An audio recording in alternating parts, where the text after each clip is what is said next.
Hello, my greetings to all of you. I would like to thank the Information Sharing and Analysis Center for asking me to address this audience today.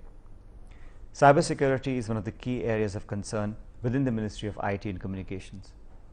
As an increasing number of essential services are offered online and more Indians are taking to the internet, we must pool in our resources to counter any threats that agencies and hackers with malicious intent present to the cyber world.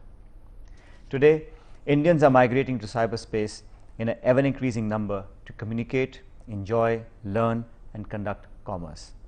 With this, new possibilities and opportunities are opening up. It is more cost-effective, efficient, and quicker for governments and businesses to deliver services online. What makes it extremely attractive is that cyberspace is not restricted by the conventional physical boundaries. Cyberspace in India also provides tremendous opportunities even for political participation. Mobile phones, tablets, and computers are not just means of communication, but are tools of empowerment. The cyber world is also fostering collaborative creativity and sharing of expertise. To derive maximum benefit from cyberspace on a social scale, all states must strive to provide universal digital access. There has been an exponential growth in the dominance of IT networks and the increased importance of these networks to the way we live. This has been part of the reason behind India's impressive economic growth in recent years. Along with economic prosperity has come an expected shift in how we conduct governance, economic activity, and even our personal lives. The stakes in protecting the cyber world are immense. Consider these facts.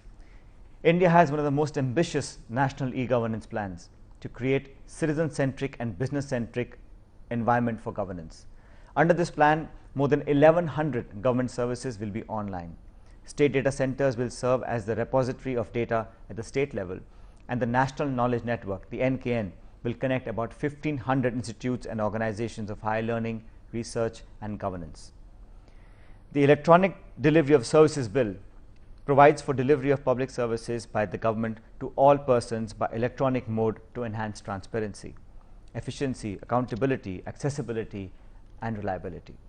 The Aadhaar project, providing a unique number to each citizen, is yet another link that will help us take government services to citizens more easily. Using IT solutions and the internet is no longer a luxury, but a necessity for Indian businesses to be able to compete domestically and globally. It is equally important for governments because it allows them to meet service delivery standards demanded by our citizens. The number of Indian websites too continues to grow exponentially, and online financial transactions are fast becoming a reality for everyone. The total number of broadband subscribers in India is nearly 13 million, but it's also set to rise with expanding broadband infrastructure. In addition to connecting all the villages with broadband in the next 2 years, the government is working together with the industry to provide an improved business environment for broadband industry, bringing prices down through increased competition and ensuring high quality of connectivity. Our draft information technology policy, which is up for public comments, aims to make internet access a right of our citizens. No other country with the size and scale and diversity like India is moving so steadfastly in that direction. We are preparing for the future. The policy framework will establish a digital infrastructure that will not only take care of India's present needs, but also our needs for the future.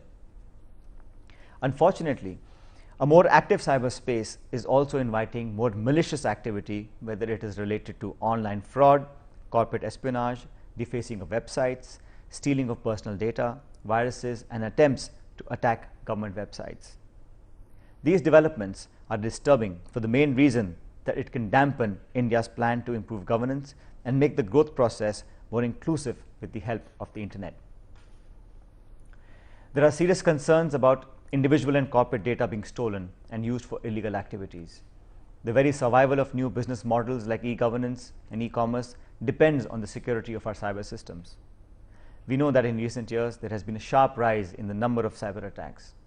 In India, we are closely monitoring attempts to websites that have been attacked, of domestic institutions, and deal with sensitive information.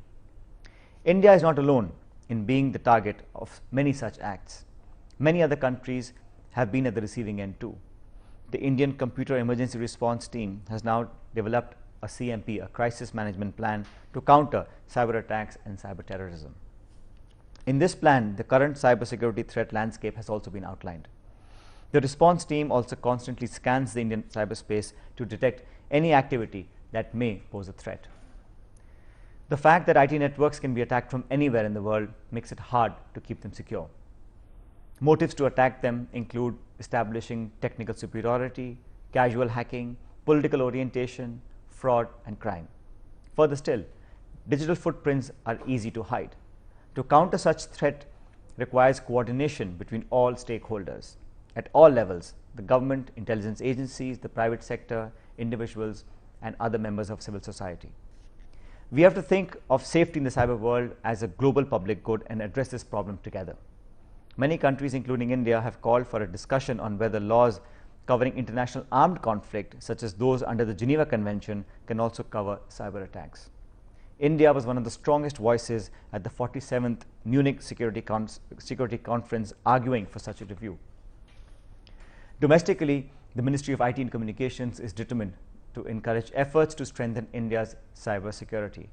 I am pleased to see that India's young IT brains are eager to join such efforts. With your ideas and passion, I am sure we'll be able to deal with any threat posed online in India. I would like to thank Information Sharing and Analysis Center for organizing this event and bringing all of you under one umbrella. I'm also pleased to note that the center will be launching its next initiative, the National Security Database (NSD), on 26/11, the day that shook Mumbai and the entire country in the year 2008. This day serves as a reminder to us that we cannot be complacent about our security. An unprotected cyberspace increases the dangers to our nation, and NSD will go a long way in presenting a solution. It is a laudable initiative. I thank everyone, especially the organizers, for having conducted this event today. All my best wishes are with you, and I hope to see you face to face sometime soon. Thank you very much.